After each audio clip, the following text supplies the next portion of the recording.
Senator Van. Thank you, Mr Acting Deputy President. I rise in support of the Future Made in Australia Production Tax Credit Bill. However, my support is not without some qualification because, as I said in last year's debate, we need to focus on some key technologies that will assist us to lower our emissions, support existing and new industries, and protect our national security. For that reason, I was surprised to see the low carbon liquid fuels, or LCLFs, not included in this bill as a recipient of those tax credits, especially when many of our international competitors are incentivising their industries to be the leaders. Why surprised, you might ask? Well, there are several reasons.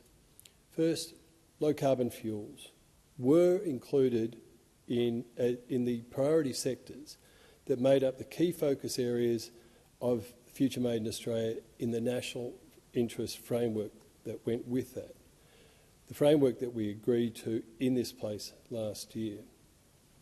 It is in there, in that framework, because, as the national interest framework states, Australia is likely to have a comparative advantage in the production of some feedstocks used to produce low-carbon fuels, or in the production of low-carbon fuels, or both. And I believe both are vitally important for our country. Other countries, such as the United States, Brazil and Singapore, amongst others, have all seen the potential that low-carbon liquid fuels offer, and they are moving quickly to reap its benefits. We are in a race to build a whole new industry in Australia, which should be a part of the long-vaunted green economy, or, as often sold to us, the clean energy superpower. Noble ambition, but we've got to put some effort and some funding into it. We have clear advantages, but we are not the only ones. While countries like Singapore don't have the advantage of our feedstocks, nor the great amounts of renewable energy that will be needed to make low-carbon liquid fuels, they certainly know how to make big bets on nation-building industries. Low-carbon fuels, which include sustainable aviation fuel and renewable diesel, need to be in this bill as recipients of production tax credits. If they are left out, then what we are saying is we're comfortable for our future to be made in Singapore or some other country, but not here.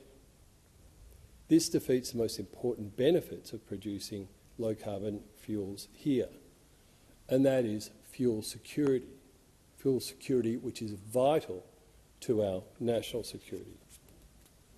Not only that, we will pass up the estimated 18,000 new direct jobs that is predicted to come from standing up a sustainable aviation fuel production industry, plus the estimated $13 billion that would be added to our GDP.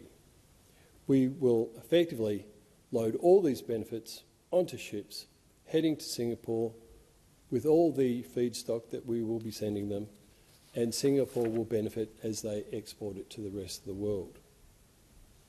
As we waste time debating the merits of including low-carbon liquid fuels and building an industry here in Australia, the world will race ahead, leaving us behind. This, I believe, would be unacceptable to most Australians. The truth is that low-carbon fuels are an indispensable tool to lowering Australians' carbon emissions. A study by Airbus shows that, on average, sustainable aviation fuels can reduce carbon emissions by 80% compared to traditional jet fuel.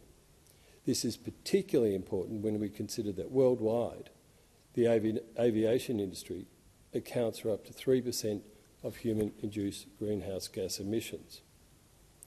Low-carbon liquid fuels are important as they will play a role decarbonising the hard-to-abate transport sector. Unlike hydrogen, which is also important, but we also have immediate uses for sustainable aviation fuel and biodiesel. Uses right now. We don't need to build masses of new infrastructure such as refrigeration, storage and new transport to get it into use once we're producing it. Our trucks and planes can use it immediately. So as soon as we build it and we're producing it, then it is getting used. Also, it is worth noting that low-carbon liquid fuels need hydrogen as one of the feedstocks.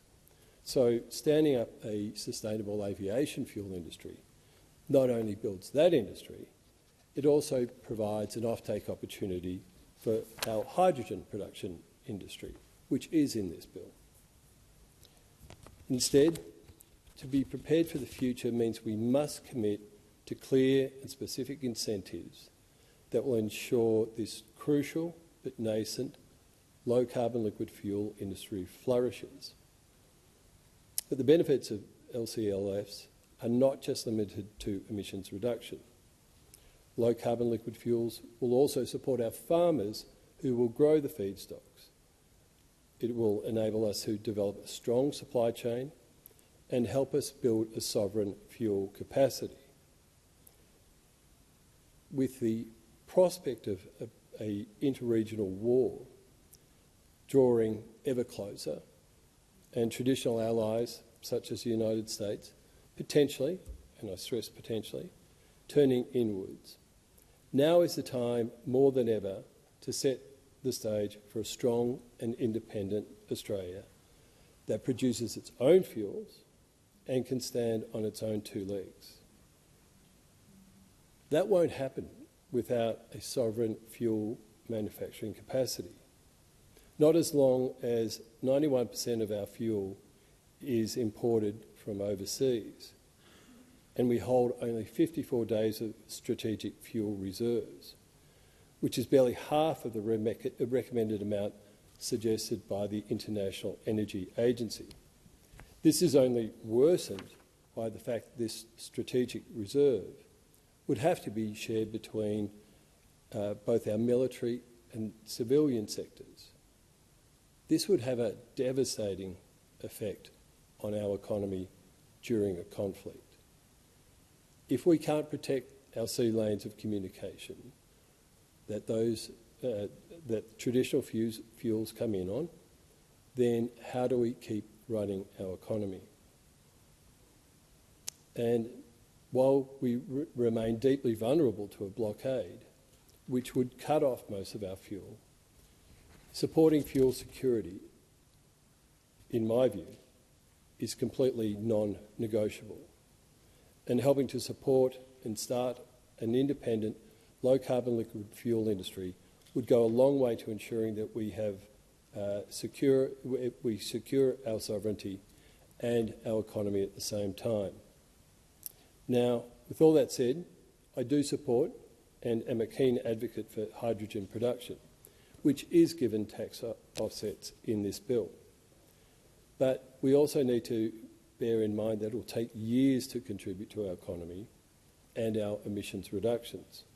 Whereas, as I said earlier, sustainable aviation fuel and biodiesel have ready-to-go markets right here within Australia right now. While important, establishing a supporting a strong hydrogen industry will take longer and need enormous investment, much more investment than low-carbon fuels, plus commitments to infrastructure developments before it can be used to add value to our economy. As such, to ensure Australia remains competitive on the global stage, we must commit to and incentivise our low-carbon fuel industry. Currently, Singapore, which will likely be the dominant producer in our region, is setting the standard for SAF production. To level the playing field for Australian producers, we must aim to produce SAF at a cost close to Singapore's benchmark. However, achieving that alone won't make our industry globally competitive.